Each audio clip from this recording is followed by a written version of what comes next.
안녕하세요. 지식을 전하는 개지식입니다. 최근 중국의 거대 기업인 화웨이는 트럼프의 거래 제한 행정 명령으로 큰 타격을 입을 것을 전망하고 있습니다. 이에 중국의 여러 명문대학이 졸업 시즌을 앞두고 학생들에게 화웨이 입사를 독려하고 있으며 심지어 화웨이 로고 모양으로 머리를 깎는 사람이 있다는데, 아니 삭발 시위도 아니고 화웨이 머리 모양이라니.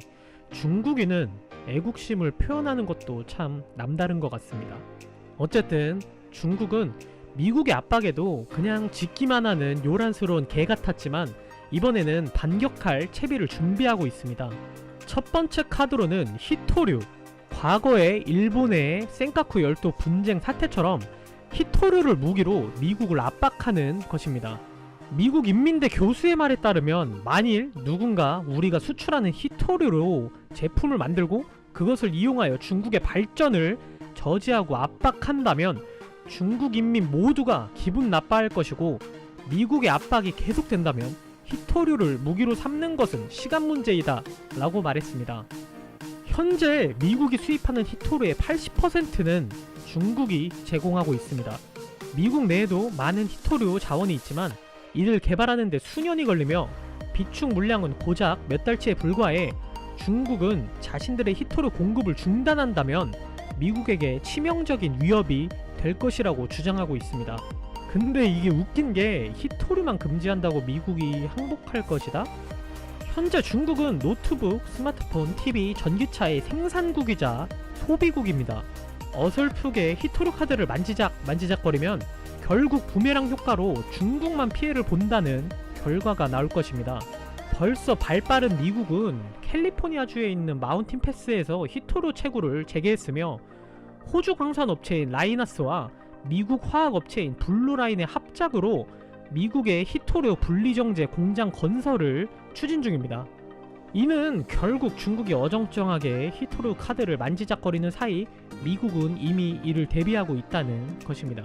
두 번째 카드는 미국채인데 3월 기준으로 1조 1205억 달러로 집계되었는데, 작년 7월부터 무역전쟁의 본격화로 미국 국채를 매각해왔지만 12월부터 올해 2월까지 다시 사들이고 있습니다.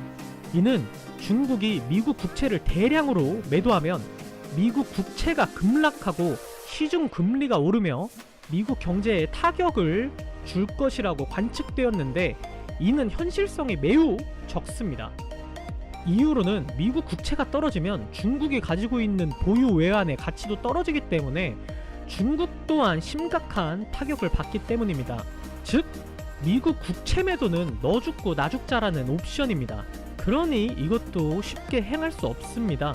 미국은 천조국으로 군사력만 뛰어난 것이 아니라 금융에 대한 지식 또한 세계 최고 수준입니다. 중국이 위협용으로 몇백억 불 정도는 쉽게 팔 수 있겠지만 1조 1천억 달러를 모두 매각하려는 조짐이 보인다면 미국 또한 IEEPA 비상조치법, 즉 외국인들의 투자와 활동 모두를 봉쇄할 수 있는 초법적인 권한을 사용하여 미국 내의 모든 중국의 자산을 동결하면 그만입니다. 따라서 중국의 두 번째 카드는 미국의 주가를 약간 흔들 수는 있겠지만 채권, 주식, 부동산 등의 엄청난 자산을 스스로 잃게 되는 꼴이 될 수 있기 때문입니다. 이 말은 즉 두 번째 카드인 미국채 또한 미국에게 큰 반격의 여지가 없어 보입니다. 마지막으로 세 번째 카드는 중국의 시장입니다. 2019년 중국의 인구가 14억을 돌파하였습니다. CNN 보도에 따르면 올해 중국의 소매 매출은 5조 6천억 달러로 미국보다 1천억 달러 더 많을 것으로 예상하고 있습니다. 중국의 한 교수에 따르면 미국의 기업이 중국 시장에서 벌어들인 돈이 3,800억 달러로 중국이 미국에서 벌어들인 것에 비하면 미국이 엄청난 이익을 얻고 있다고 합니다. 따라서 중국이 시장의 균등을 주장하여 중국 내에 있는 미국 기업의 판매를 제한하여 타격을 줄 수 있다는 것입니다. 이게 또 웃긴 게 중국은 이미 그렇게 하고 있습니다. 이 세 번째 카드는 중국이 흔히 쓰는 카드로 자국의 시장에서 외국 자본을 끌어들여 판을 키우고 커졌다 싶으면 자국 기업에게 유리한 혜택을 주어 판을 한꺼번에 먹겠다라는 전략입니다.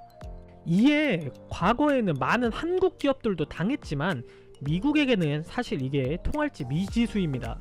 워낙 미국의 거대 기업들은 브랜드 파워 및 여러 경쟁력으로 쓰지 않을래야 쓰지 않을 수 없는 제품과 서비스가 있습니다. 또한 말도 안 되는 규제를 미국에게 들이민다면 이 또한 역효과가 되어 부메랑 효과로 돌아올 가능성이 큽니다. 미중 무역 전쟁이 장기화되어가는 이 시점에서 주변국 또한 많은 영향을 받고 있습니다. 특히 한국은 중국과의 무역 의존도가 높고 중간재로 많은 경제 블록이 연결되어 있습니다. 미국은 한국의 동맹으로 군사적 안보와 전략적인 경제적 가치가 존재하고 있습니다. 이 시점에서 중국이 어떠한 카드를 협상 또는 협박의 카드로 사용하게 된다면 어느 정도 미국은 타격을 받겠지만 물러서지 않을 것이라고 보입니다. 오히려 문제는 한국으로 고래 싸움에 새우 등 터지듯이 미중 무역 전쟁의 결말은 최악이 될 가능성이 높습니다. 미국의 대통령인 트럼프는 우방국들이 중국의 경제 제재에 동참하기를 바라고 있습니다. 이러한 위기를 맞이한 지금의 선택이 미래의 대한민국에 큰 영향을 미칠 것으로 보입니다. 이 영상이 도움이 되셨다면 좋아요, 아니면 싫어요를 꼭 눌러주세요.